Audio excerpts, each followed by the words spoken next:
proverb says, keep the heart with all diligence, because out of it are the issues of life.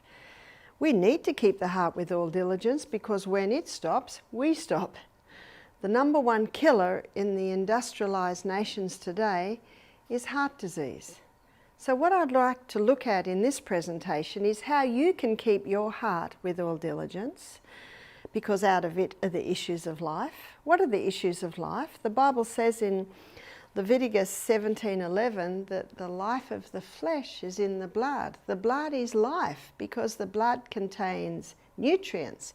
It contains oxygen. It contains water. It brings the white blood cells to the area. It is the life of the flesh. Every part of our body is alive because it's being bathed moment by moment with blood.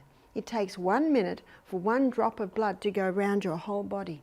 In Australia, we have sheep. We have huge sheep farms, some of them tens of thousands of acres. This is when it's nearing the middle of Australia, the more dry areas. And it's very hard for a farmer to keep an eye on his 10,000 sheep, maybe even more.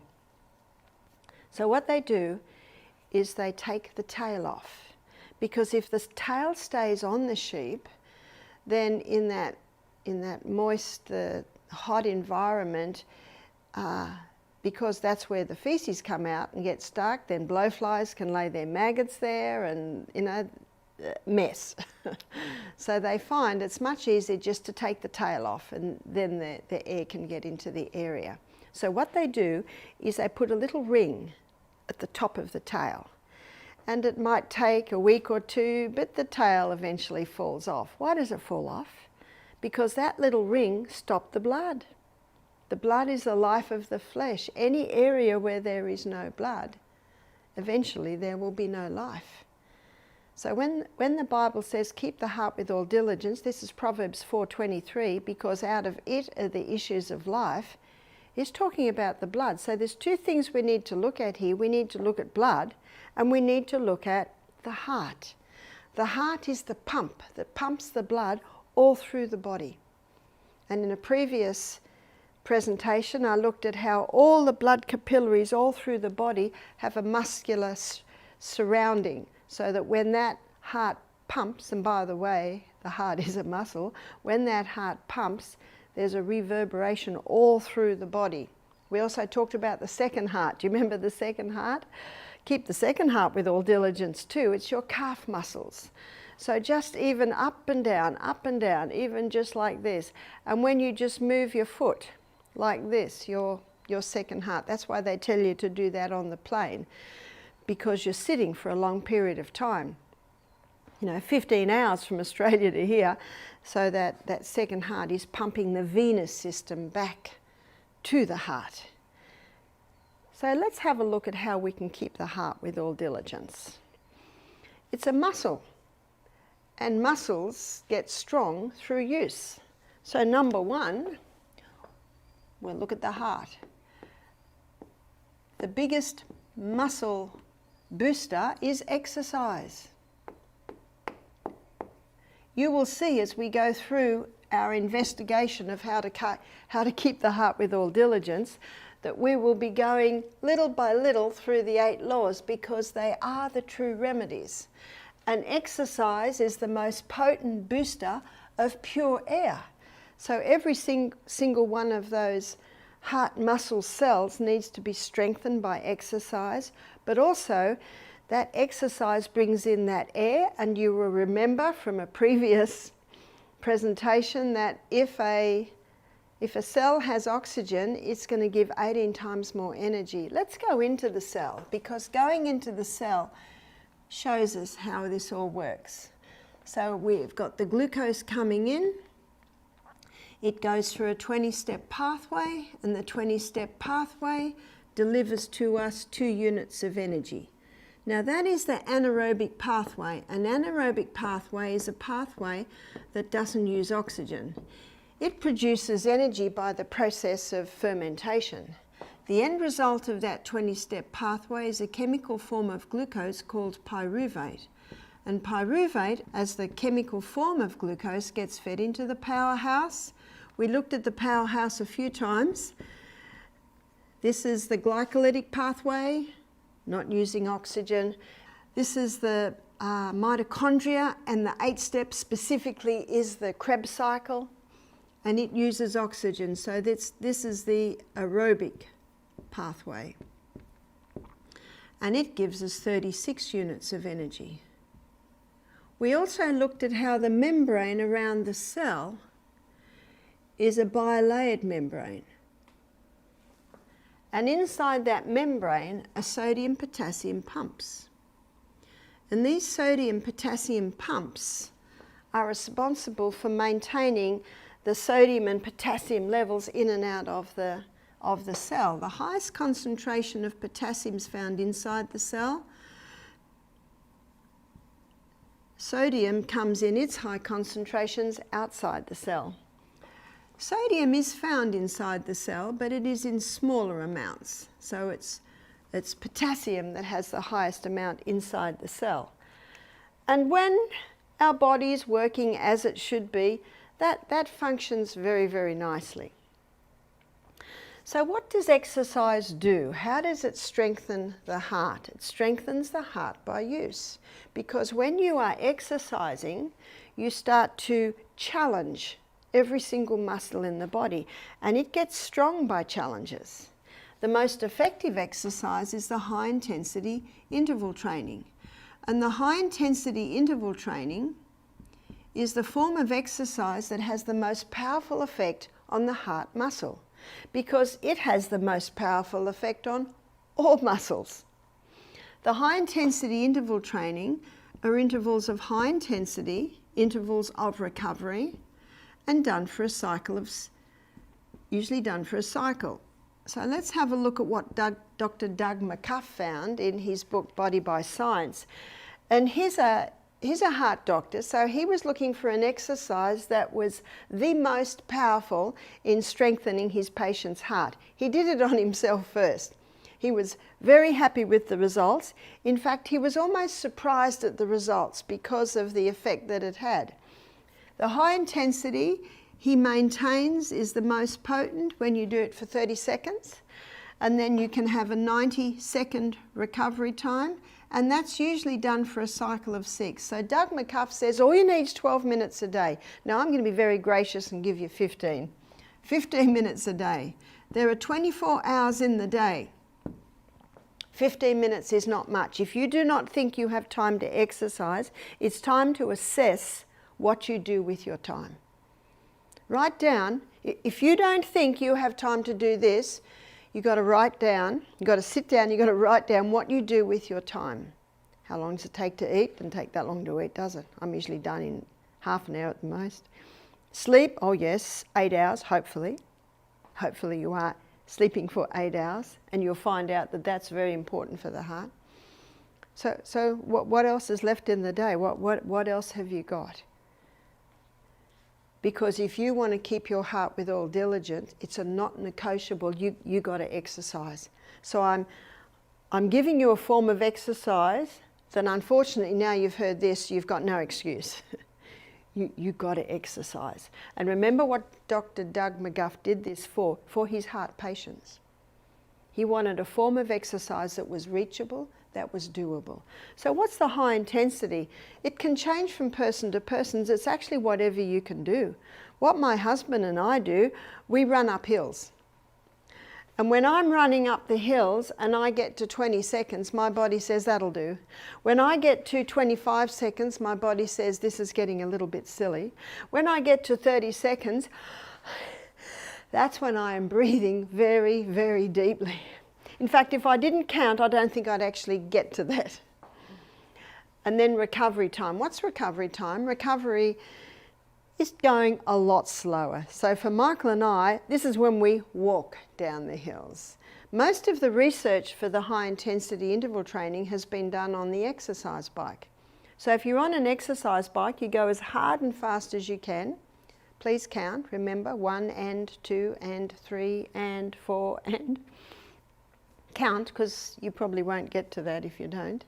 And then when you're in recovery time, then you cycle nice and slow. You're getting your breath back. And you'll know when it's time to go back to the high intensity, because your breath will be once again back to normal and your heart rate will have slowed right down. Then it's time to go again. Now, if you can't get to 30 seconds, that's perfectly fine, because this changes. As you get stronger, as your heart gets stronger, you'll find you'll be able to go a little bit more, but your fitness is actually determined by your recovery time. So note how much high intensity you can handle. Note how much time you take to recover. Write it down, because it will be of great encouragement to you as the weeks and months go by, when you see the changes that your body is making. Your heart is getting stronger and stronger and stronger.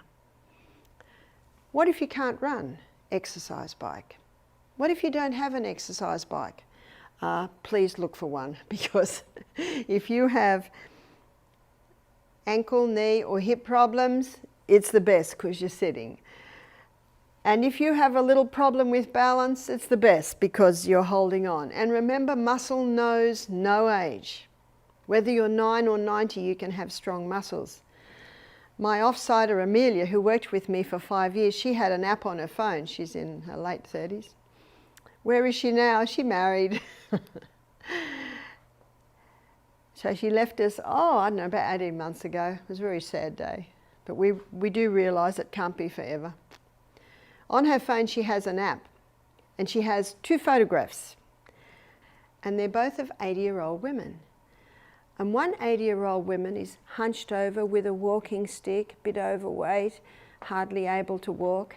And the other photograph is of a black American woman, and she's got like a sports bra top on, and then she's just got tracksuit pants on, and you can count her abs. And she's standing there like this. Whoa, they're both 80. And Amelia's question then comes up, you choose. You choose. What if you are the lady that is a little hunched down? Well, the good news is you can change that. You may not change it in a week, and you may not change it in 2 weeks, and you may not even change it dramatically within a few months. But remember, when we looked at the mind, where there's a will, there's a way. If you say you can, you will. And if you say you can't, you won't. We are often our own worst enemy. Just do it. I thank God that He's just given us one day at a time. You know what the Bible says? Take no thought of tomorrow. Concentrate on now. Enjoy now. Love this moment. If you love this moment, I've got some good news. You'll get the best out of that moment. And in a minute, we're going to get another moment. And in a minute, we're going to get another moment. So love this moment. And this moment, I trust, when you hear this, you will make decisions on how you can keep your heart with all diligence. And the high intensity interval training is what will give you the most for your time. It is the best health insurance you can make. The dividends you receive far exceed the effort that you put into it. My son Peter's a tiler, has his own business now. But when he was a young tiler, he had to take a vanity unit out of an old bathroom. It was about the 50s vanity unit, and it had a big chip on the side. As he was getting it out, it slipped and it hit his ankle.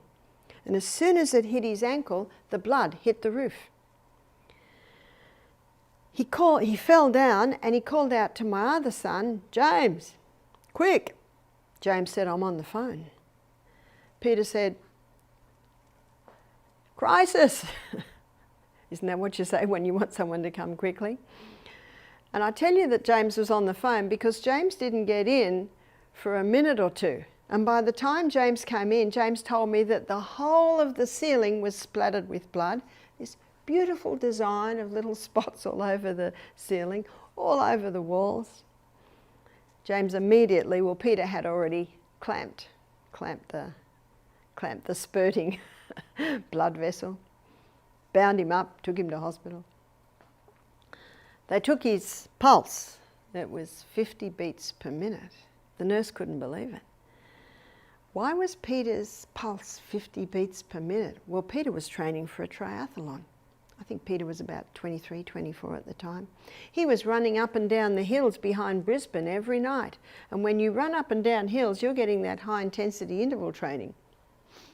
It's the most powerful form of exercise there is. The majority of trainers today are training their athletes in the high intensity interval training. It's shorter and yet it's more powerful than any other form of exercise. Peter's heart was so strong now that it was beating at 50 beats per minute. And that's why the blood hit the roof. His heart was so strong that one beat gave so much blood, he didn't have to beat a lot. So you actually determine that, you choose that. And you choose that by how much exercise you do. No, Peter didn't do the triathlon. The doctor stitched up the cut. Aren't we glad for doctors who have the ability to do fine surgery? Surgery has come a long way, and Peter was very thankful for the lignocaine that deadened the area. Absolutely. You know, we appreciate the drugs in the crisis. We appreciate the doctors, the paramedics. In all of these presentations, we're not talking about that. We're talking about how you can keep your body in good working order without having to go to the drugs. Yes, they can save a life, but they all have side effects, so long term can be dangerous. So the type of exercise that is the best heart builder is the high intensity interval training. You might find push-ups, you might find, if you can't do push-ups on the ground, do it on the wall, and after a while come further out, and then eventually you'll be able to go on the floor. Remember, Rome wasn't built in a day. Little by little by little, build your body up. That's why in his book, Pace, Dr. Al Sears shows that the meaning of the word pace is progressive acceleration, cardiopulmonary exertion. Progressive, this changes. The fitter you get, the more you will be able to do for the less effort. So the exercise is vital. The high intensity interval training is the one that will do it. But let me take you inside the cell and show you why it is so powerful to strengthen the heart. Earlier in the week we looked at how there's a little bunch of grapes called glycogen stores. This is where you will get the glucose on your morning high intensity interval training, is from your glycogen stores. You see, when the glucose first goes in, it goes through the 20-step pathway to give you energy. Now, if there's more glucose left over, it gets stored like this little bunch of grapes as glycogen. And if there's even more left over, then it gets stored in the fat cells. That's how the process works. When you're doing the high intensity interval training, the glycogen stores start to get plucked. The 20-step pathway speeds up, and it's a very fast pathway. And the 8-step pathway speeds up, it's a lot slower. And when you're starting to move, and move very, very fast, both pathways speed up. There's a rate-setting enzyme in there that will always keep the 8 steps slower. And so more pyruvate is being made than can be fed.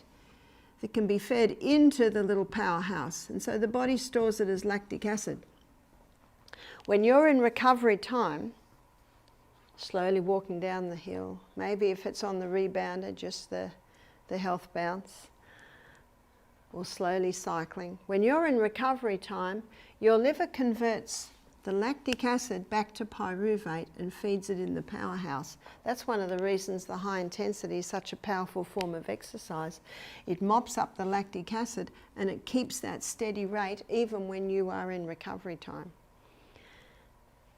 And when the glycogen stores run out, then the fat stores start to be released.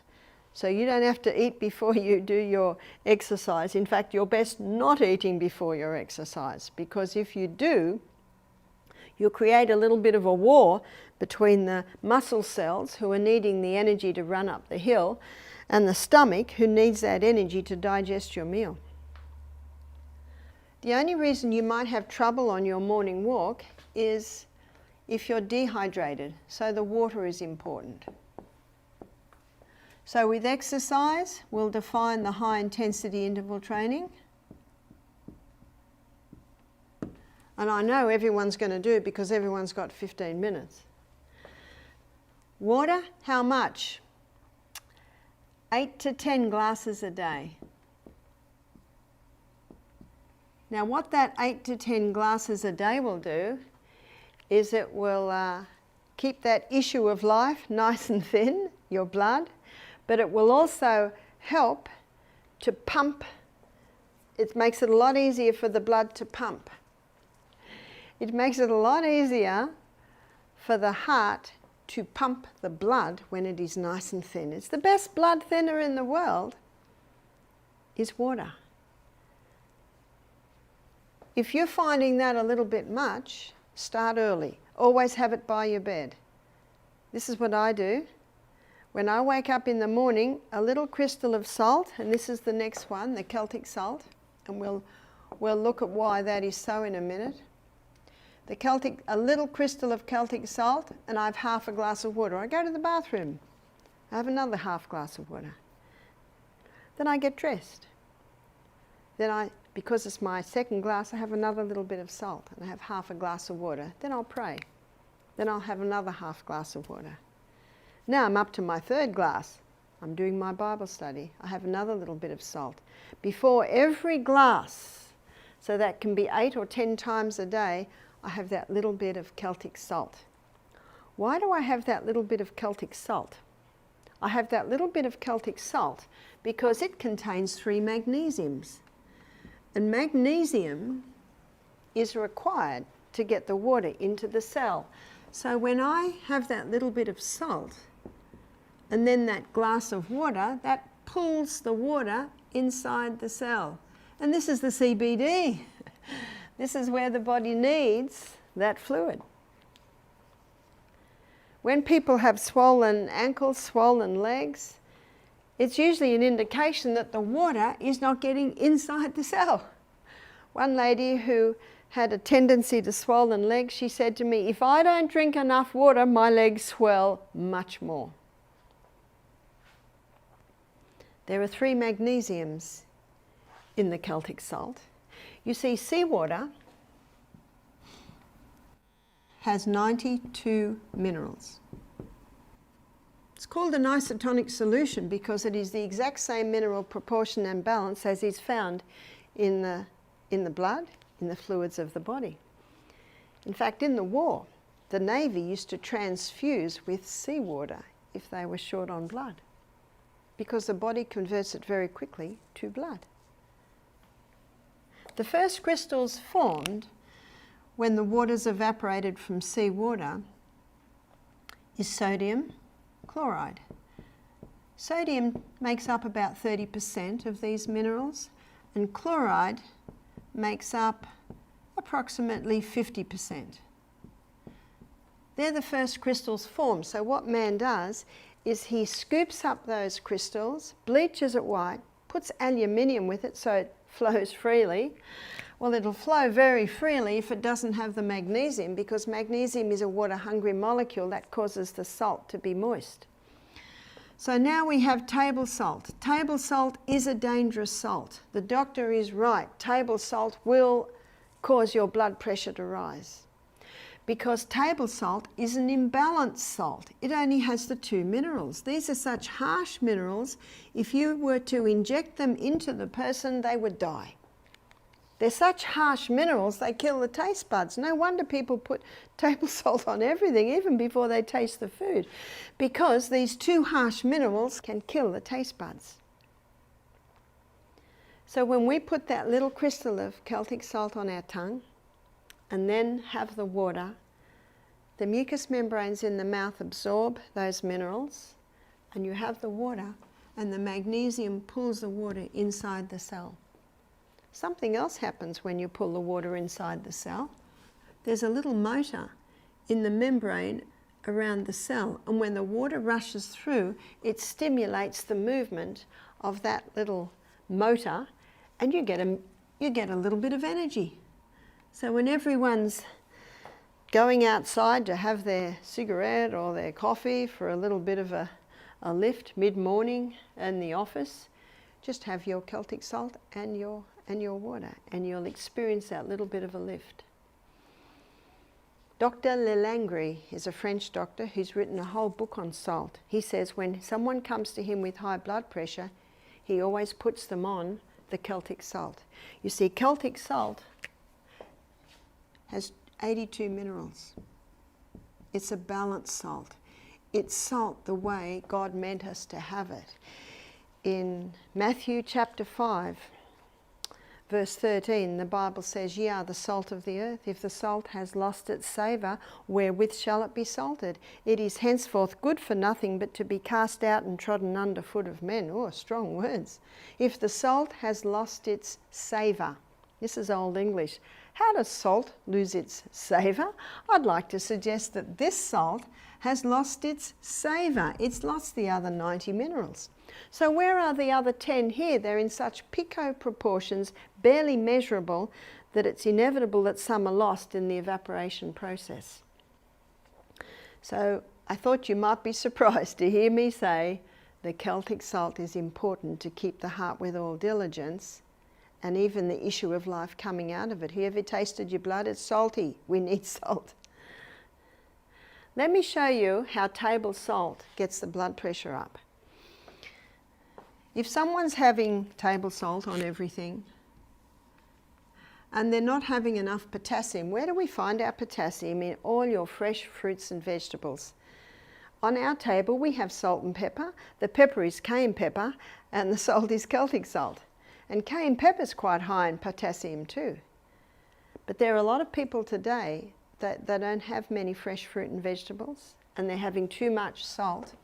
So what happens is the potassium levels start to drop. And the sodium levels inside the cell start to rise. The potassium and sodium pumps are struggling to try and keep the balance purely because they're lacking potassium and there's too much sodium coming in. And osmosis and diffusion happens when the highest concentration merges into the lower. What happens when sodium levels rise in the cell? That cell swells. There's your high blood pressure.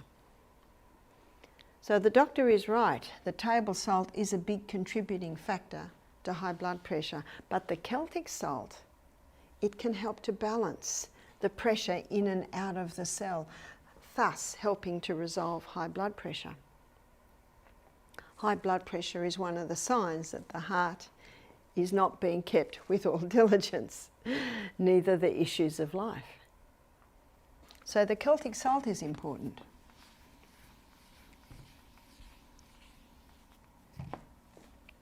The right food is important. We should be having high fibre.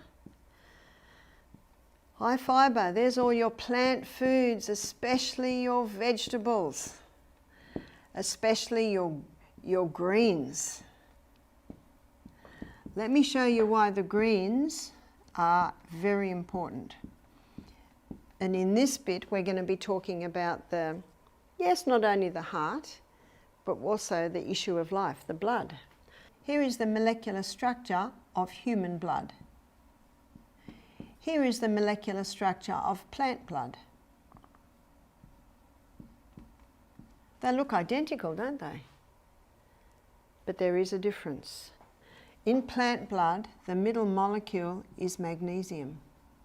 In human blood, the middle molecule is iron. That's the only difference. So when you're having lots of greens, even to the point of drinking green barley every day, maybe some chlorophyll, super greens, you're not only strengthening the blood, you are increasing your magnesium. You are increasing your magnesium when you have the Celtic salt. Magnesium is the ultimate muscle relaxer. You see, your heart, it pumps because of calcium and magnesium. Calcium constricts, magnesium relaxes. Calcium constricts, magnesium relaxes. That's how it goes. So when you're having nice amounts of magnesium, it helps to relax the heart at rest. And in blood pressure, that bottom reading is what the doctor looks for. Your high one is your systolic and your low one is your diastolic. And when it goes above 90, that's when the doctor gets concerned. If you're ensuring adequate amounts of magnesium through eating lots of green vegetables, by having the Celtic salt with its 3 magnesiums, then that encourages the heart to relax more at rest. So back to food. What else in food? High fibre, generous proteins. So where do we get our proteins from? The Garden of Eden diet tells us very clearly. God said, "Behold, I have given you every herb bearing seed, which is upon the face of the earth, and every tree, in the which is a fruit-bearing seed. To you it shall be for meat." This is the main substance. You see, the 3 essential food groups are fibre, proteins, and fats. So, seed. It's like the chicken's egg. What have you got in seed? They're your whole grains. What you've also got as a seed is your legumes, your lentils, chickpeas, lima beans, black-eyed beans. I found that that's the hardest thing most people find to cook. They don't know how to cook it. They don't know what to put in to make it taste fantastic, and food should taste fantastic.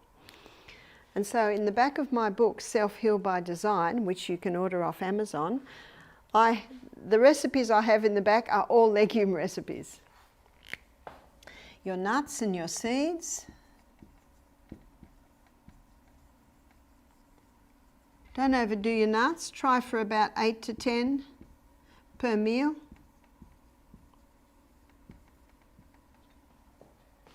So there's your proteins and healthy fats. What are your healthy fats? They're fats as they come from the hand of the Creator. So there's your nuts and your seeds. And the 2 oils that we suggest come from the flesh of the plant. So they're easy to extract. Not that I extract them, but I have been in places where I've seen how they traditionally have extracted them. This is why these are the 2 fats that have been used since time dots, since really creation. And that is your coconut, depending on where you lived, really, as to what oil you ate, and the olive oil. Ancel Keys, in 1953, first put forth the theory that fat causes heart disease, but it's never been proven. Dr. Malcolm Kendrick, cardiovascular surgeon, in his book The Great Cholesterol Con, he shows very clearly it's never been proven. He's got a quote from Ancel Keys where Ancel Keys said, we're sure the proof will come. That's not science. That's not science at all. Science doesn't put a theory forth and wait for the support or research to prove it. No, that makes no sense at all. Dr. Malcolm Kendrick is very scathing of this theory that fat causes heart disease. A lady said to me recently, she said, but I was told that when you eat fat, all the blood cells clump together. I said, well, many years ago when I used to do a live blood analysis at our retreat, the fact is, over 10 years, I've looked at hundreds of bloods under the microscope. And the only time I see the cells, the red blood cells all clumped together, was when the person was dehydrated. That's how I know that water is the best blood thinner. And then I would say to them, I'm sorry, I can't look at your blood. The blood is so clumped. Have you had any water today? No, I didn't drink water because I was traveling and I didn't want to have to keep stopping. I understand that. I look at their blood a few days later, they're well hydrated now, and now the blood cells are all jumping around, hitting each other. So I know that it is not fat that causes the blood cells to clump. As when we looked in our fat lecture, there are fats that heal and there are fats that kill. Your killer fats are when too much carbohydrate goes in the body, releasing too much glucose. First of all, it goes to the cell through the energy cycle. Second of all, it is stored as glycogen. Remember the quick release glucose stores that we have here in our little muscle cell.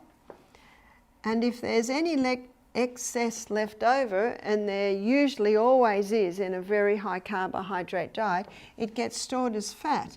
In his book Wheat Belly, Dr. William Davis, he says this is like a visceral fat that the body particularly just dumps on the belly. That's why his book is called Wheat Belly. And when the belly's full up and the thighs and the buttocks and the arms, then it starts to go inside and starts to weigh down the internal organs, this type of visceral fat. That is not a dangerous fat, because we all have a little bit, but it's when it's in high amounts. The other types of fats that are dangerous are your animal fats.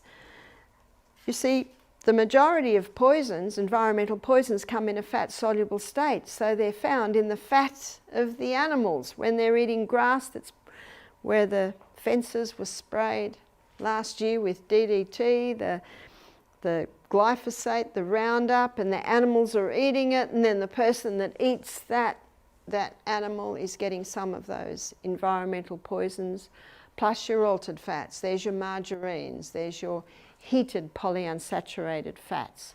If you want to look at that in more detail, please have a look at the Fantastic Fat presentation, and you will see it all in detail. But one of the reasons most people stop fat is because of Ansel Keys' theory, which again has never been proven, that fat causes heart disease.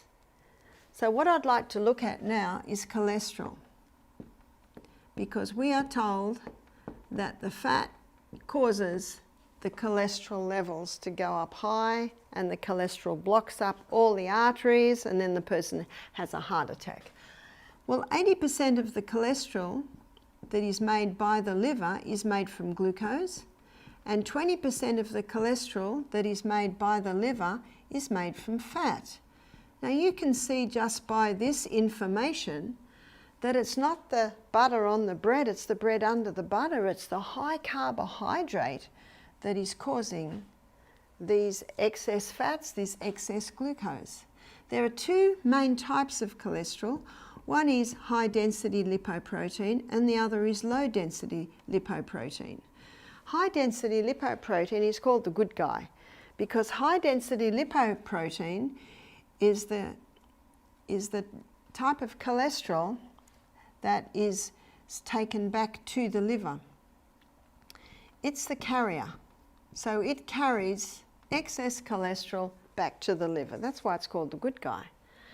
But LDL, poor LDL, it's called the bad guy. But what you've got to remember is the body doesn't make anything bad. We've always got to ask our million-dollar question, why? Why are they calling LDL bad? Let me show you. But first of all, let's define what it does. LDL is the repairer and the rebuilder. So you're always going to find LDL wherever there's a need to repair and rebuild. Let me show you how it works in the bloodstream. So let's look at one of the main arteries. Because of its low density, LDL is always on the edge. Because of its high density, HDL is always in the middle.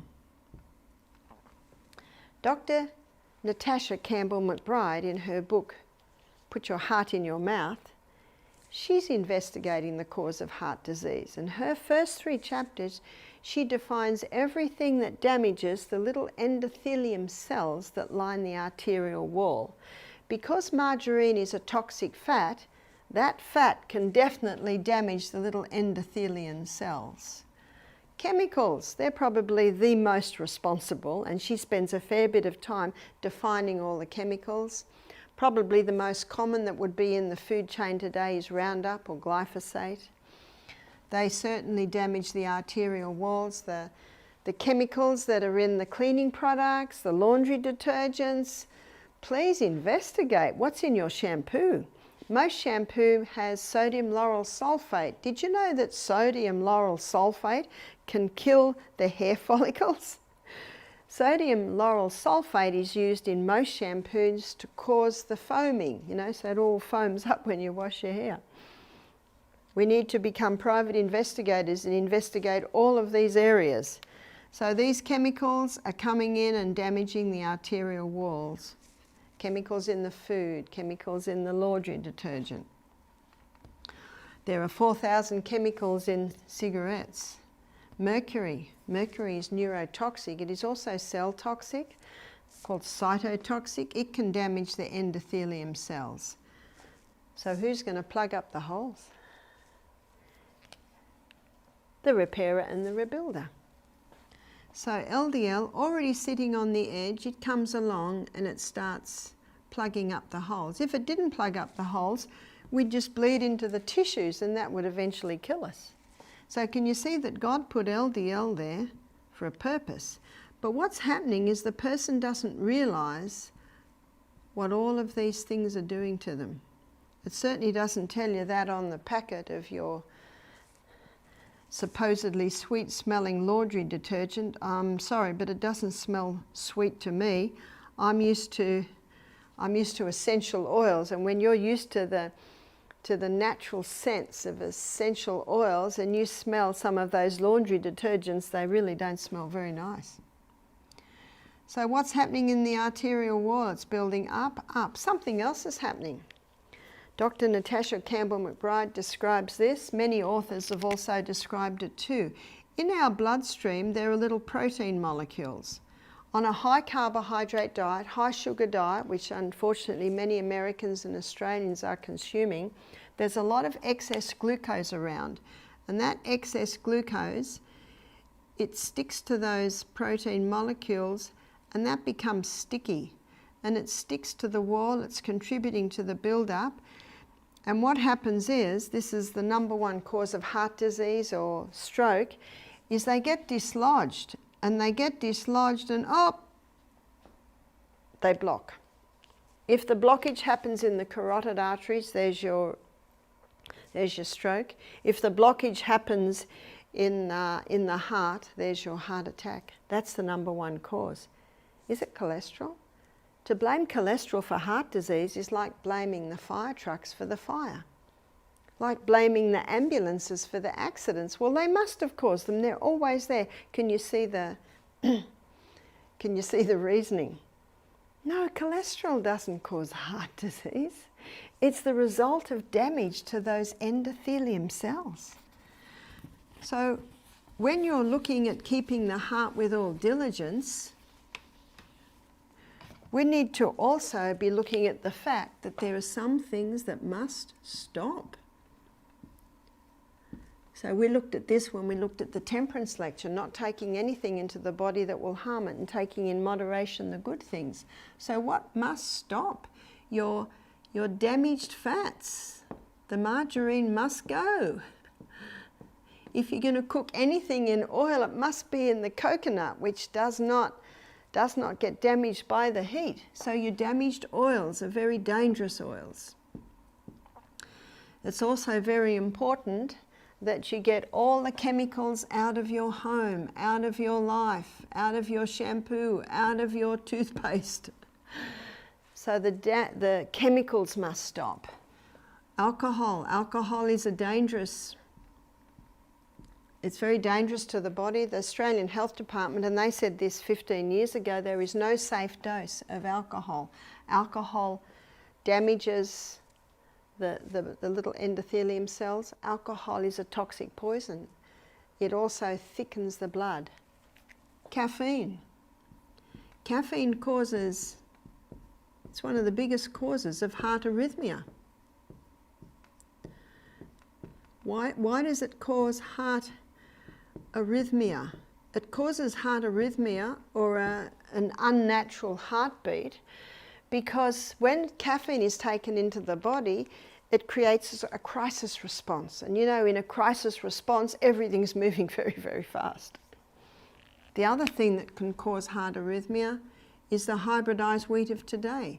The hybridized wheat of today is very difficult to break down in the gut because it has such a complex protein or gluten structure, and it can put a little bit of a crisis into the body, even to the point that the heart is affected by it. So these things must stop if you want to keep the heart with all diligence. But I'm so glad that God has also given us herbs to restore. And there are some specific herbs that can restore, revive and heal. And that's what I'd like to look at now. So herbs. So we're going to make sure that this does not get mixed up with anything else. That's the stop. So we'll go over here to herbs. In Psalm 104 verse 14, God says that he gave herbs for the service of man. And the best heart herb is cayenne pepper. I've had some people say to me, but isn't cayenne pepper a stimulant? Well, it's different to all other stimulants because it stimulates the blood. And the blood is the life of the flesh. Anything that stimulates blood is going to be good for the body because the blood contains the life. Cayenne pepper does three things. Cayenne pepper thins the blood. It's a powerful blood thinner. We've had some guests come to us who are on aspirin to thin the blood. The research now is showing that aspirin causes brain bleeds, causes stomach bleeds, and it causes eye bleeds. Cayenne pepper does not cause any bleeds. In fact, if cayenne pepper is going through your arteries and your veins and it finds any bleeding, it'll seal the bleeding blood vessel. How come it can thin the blood and yet seal bleeding blood vessels? Well, God said that he gave herbs for the service of man. So the cayenne pepper comes in and says, where would you like me? I'll thin this blood. Oops, I'll seal off that bleeding blood vessel. It's a powerful herb. The book Back to Eden by Jethro Kloss, he devotes half a page to every herb and he devotes 10 pages to cayenne pepper. It's a powerful herb. Cayenne pepper not only thins the blood, it strengthens the arterial walls. So anyone who has had damage from all the things that we talked about that cause the damage, they can be repaired. And cayenne pepper helps to repair that. The third thing that the cayenne pepper does is it opens the capillaries. So you get a more powerful, effective flow of blood through the whole body. That's what cayenne pepper does. How do you take it? You can begin with 1/4 teaspoon in a little water 3 times daily. If you take it with your meals, it'll certainly help your digestion by boosting even more digestive enzymes. 3 times daily. In the book Back to Eden by Jethro Kloss, there's a couple of testimonies from doctors who have used cayenne pepper. One doctor said it's impossible to abuse it, and the other doctor said it will never cause a lesion. It might feel like it's burning. I like to call it a tickle, but it certainly settles down very quickly. We had a lady at one of our recent health retreats, and she saw the importance of ceasing her blood thinners, but she could not handle the cayenne pepper, so she took it in a capsule form. I think it's a pity to take it in a capsule form because when you take it by mouth, every part of the body that it touches is benefiting. But it is an option if a person finds it difficult. The other herb is the hawthorn berry. The hawthorn berry is an English herb. Quite a bit is growing down the bottom part of Australia. You might even find the hawthorn berry growing in cooler parts of the US. But the hawthorn berry strengthens the heart. The hawthorn berry brings the heart back into balance. So if someone does have heart arrhythmia, these things are stopped. These simple lifestyle principles are included or begun in their life. They take the cayenne pepper and the hawthorn berry that can help to restore that heart function. It's a very safe herb. You can even use it in conjunction with other medication. But what I say to people is implement it straight away. And as you implement the life, ensuring fresh air, sunshine every day, stop all the things that hurt, early nights, remember, 8 hours. 8 hours sleep a night. You want to keep your heart with all diligence, you have to have 8 hours sleep every night. No, not from midnight to 8 a.m. Ideally 9 to 5. You might go a little earlier or a little later, but try and go no later than 10. 10 is the absolute latest. Because if you go any later, you're missing out on all the amazing things that are happening in your brain, in your body while you sleep. The hawthorn berry can be taken in quite large amounts. I had a man recently said, I'm taking the hawthorn berry, it's not doing anything. He was on 350 milligrams a day. If you want to heal your heart, if you want to strengthen it because it has been weakened or it's not working as well as you'd like it, you can take up to 4,000 milligrams a day. Very safe herb. How do you take it? You can get the berries and you can make a tea. And if you do get the berries and make a tea, it's 2 teaspoons to 1 cup. And because it's a berry, it needs to have a gentle simmer. Simmer for about 10 minutes and then let it cool. Let it cool right down. Right down. So if you want to take the hawthorn berry as an alternative, you would have at least 4 cups a day of that tea.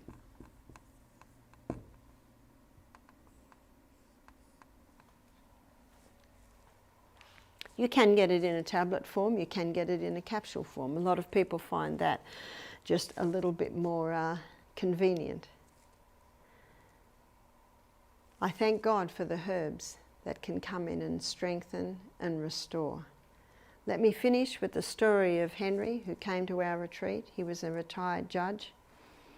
He was on many medications. He was on cholesterol-lowering medication. By the way, the side effect of that is memory loss and Alzheimer's, which I don't know anyone that wants. He also found that it took him a little while, but he got used to drinking more water. He started exercising.